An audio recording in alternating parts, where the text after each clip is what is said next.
नमस्ते, म अनुसा राई। मेरो कविताको शीर्षक रहेको छ मान्छेभित्रका द्वन्द्वहरू। मानव मस्तिष्कमा अनेक द्वन्द्वहरू लुकेका हुन्छन्। मन्द मुस्कानभित्र आँसुहरू दबिएका हुन्छन्। मन्द मुस्कानभित्र आँसुहरू दबिएका हुन्छन्। मान्छेका मन एकतिर, सपनाहरू अर्कातिर। तर हरेक पाइला खोज्छन् लम्कन लक्ष्यतिर।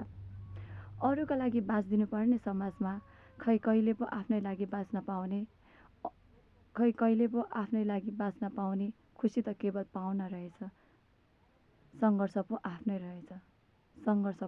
रहेछ। आफ्नो सफलता त अरूको नाममा पाइदो रहेछ। आफ्नो मेहनत परिश्रम कहाँ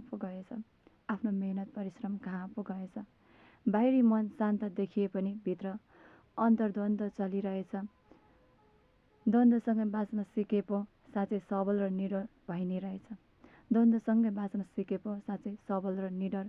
नै रहेछ। धन्यवाद।